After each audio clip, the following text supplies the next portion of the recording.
Degree of freedom find करते हैं हम, वो sorry CP and CV mono atomic gas के लिए।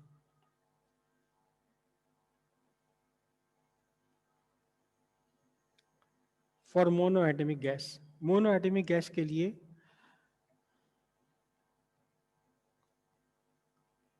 पर molecule number of degree of freedom कितनी है? 3।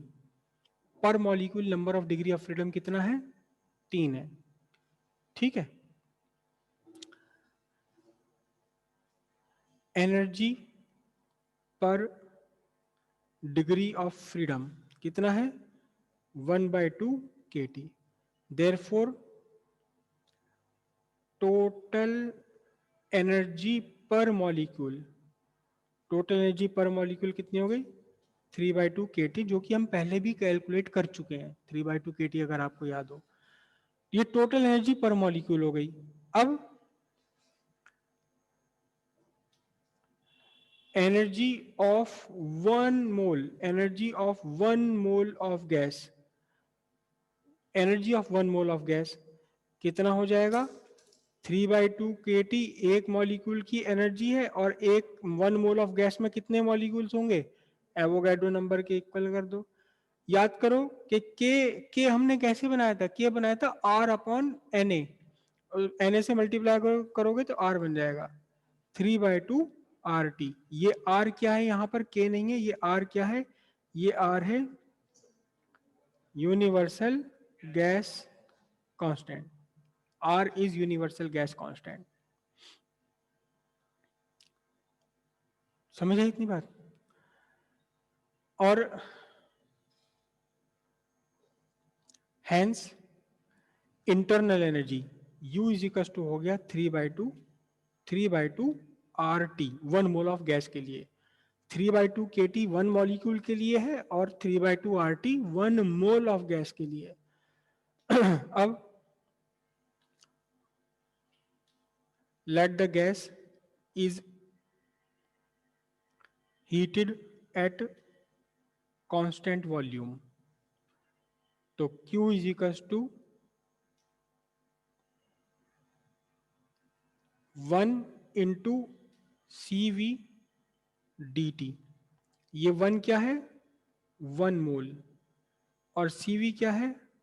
Molar specific heat capacity. ठीक है, तो इजिकल्स टू कितना हो गया बोलो? CV dt। ठीक है, since volume is constant, constant है तो dV कितना हुआ? 0। और वर्क डन कितना था बोलो?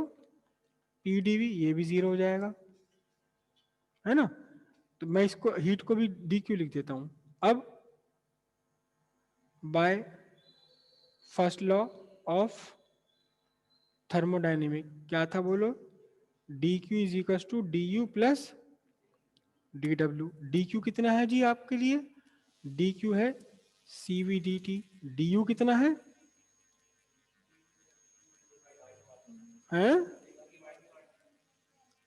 नहीं नहीं नहीं, du, अरे अभी तो du है ही नहीं, ये तो u है हमारे पास, du नहीं है, ये तो टोटल एनर्जी है।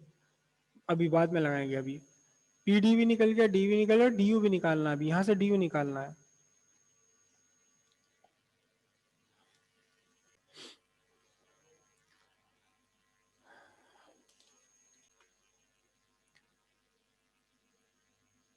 By first law of thermodynamics dq is equal to du plus dw। dq कितना था? cv dt equals du plus 0, right? तो cv इज इक्वल टू क्या बना? d by D T u, यानी कि differentiation of u with respect to temperature. d by d T, और u कितना है बताओ? 3/2 RT। तो CV इज इक्वल टू कितना निकल कर आया बोलो? 3 कांस्टेंट है, 2 कांस्टेंट है, R भी कांस्टेंट है, तो dt टाइम का टेम्परेचर का डिफरेंशिएशन टेम्परेचर के एस्पेक्ट में कितना बनेगा बोलो?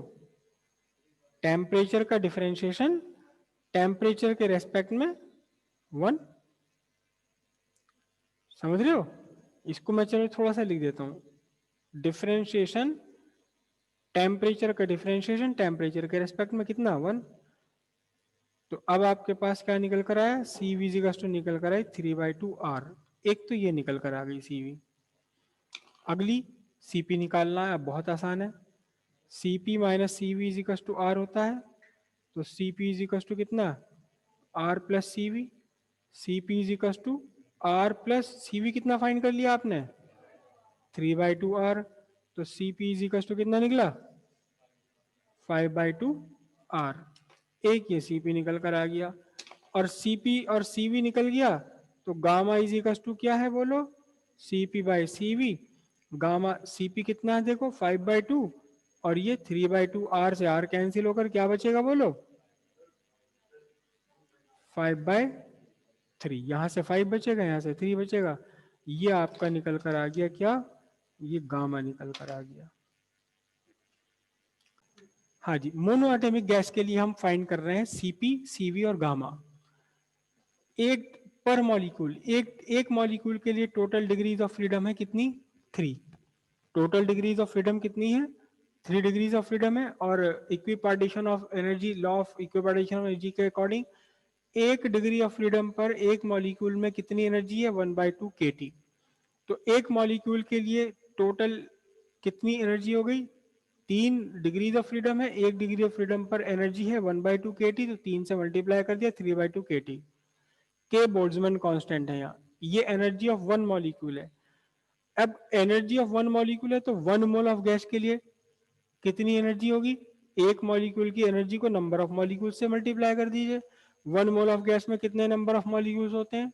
एवोगैड्रो नंबर के इक्वल है। यहां से हमने के हमने बनाया ही क्या था? के is the ratio, Boltzmann constant ratio थी यूनिवर्सल गैस कांस्टेंट और एवोगैड्रो नंबर की। तो अगर इस के को आप वापस वही रख दो क्या? आर अपॉन एन ए, तो एन ए से एन ए कैंसिल होकर क्या बचेगा? R. This is the energy of 1 mole of gas, not 1 molecule, this is the energy of 1 mole of gas. अब इसके बाद आर यहाँ यूनिवर्सल गैस कांस्टेंट है और टी एब्सोल्यूट टेम्परेचर है। यही इसकी इंटरनल एनर्जी होगी गैस की कितनी? 3/2 RT। अब गैस को आपने हीट किया, गैस को आपने थोड़ी सी हीट दी। कितनी हीट दी? DQ। एक्चुअल में हीट का फॉर्मूला कितना होता है? हीट का फॉर्मूला होता है Q is equal to mCV delta delta theta, है ना, चेंज इन टेम्परेचर। तो 1 मोल ऑफ मास लिया आपने, तो फिर यहाँ स्पेसिफिक हीट कैपेसिटी भी कौन सी लेनी पड़ेगी? Molar specific heat capacity. और राइज इन टेम्परेचर DT है। और कितनी हीट गिवन, कितनी हीट देनी पड़ी आपको? DQ हीट देनी पड़ी। ये निकल कर आ गया CVDT। ध्यान रखना ये मोलर स्पेसिफिक हीट कैपेसिटी है, ये ग्राम वाली स्पेसिफिक हीट कैपेसिटी नहीं है। ये 1 मोल, ये स्पेसिफिक हीट कैपेसिटी। अब वॉल्यूम में चेंज जीरो है, क्योंकि हमने कांस्टेंट वॉल्यूम पर, है ना, let the gas is heated at constant volume, constant volume पर हीट किया था, तो चेंज इन वॉल्यूम जीरो है। और dW कितना होता है? PdV। तो dV की वैल्यू जीरो है, तो वर्क डन भी कितना? जीरो हो गया। अब फर्स्ट लॉ ऑफ थर्मोडायनेमिक्स आपने लगाया। फर्स्ट लॉ ऑफ थर्मोडायनेमिक्स के हिसाब से dQ equal du plus dW। dQ कितने निकाल ली? CVDT। du हमारे पास है नहीं, और dW कितना फाइंड कर लिया? जीरो। तो अब यहाँ से CV इजिकल्स टू कितना बन गया? मैं इसे उधर ले गया, तो D by D T U, यानी differentiation, differentiation of internal energy with respect to temperature. Time नहीं है, टेम्परेचर है ये। इंटरनल एनर्जी अभी हमने फाइंड कर ली 1 मोल ऑफ गैस के लिए 3/2 RT। डिफरेंशिएशन करेंगे तो 3 कांस्टेंट है, नहीं होता डिफरेंशिएशन, बाहर आ गया। 2 कांस्टेंट है, डिफरेंशिएशन के बाहर आ गया। R यूनिवर्सल गैस कांस्टेंट है, कांस्टेंट का डिफरेंशिएशन नहीं होता, बाहर आ गया। अब बचा किसका डिफरेंशिएशन? टेम्परेचर का डिफरेंशिएशन बचा, टेम्परेचर के एस्पेक्ट में। किसी भी क्वांटिटी का अपने ही रेस्पेक्ट में डिफरेंशिएशन होता है 1।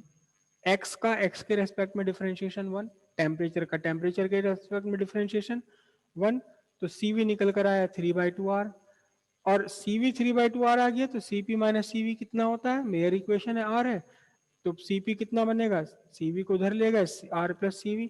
CV निकल गया, कितना निकल गया? CV 3/2 आर, तो सीपी निकल कर आया 5/2 आर, और गामा इन दोनों का रेशियो है सीपी और सीवी। आपने क्या करा, आपने सीपी तो ऊपर रखा 5/2 और अपॉन में क्या रखा 3/2। R R cancel, two cancel, answer क्या बचा आपका 5/3। ठीक है, ये आपका हो गया सीपी सीवी और गामा का कैलकुलेशन किसके लिए, मोनो एटॉमिक गैस के लिए। डायटोमिक गैस के लिए आप मुझे कल करके दिखाएंगे यहीं पर।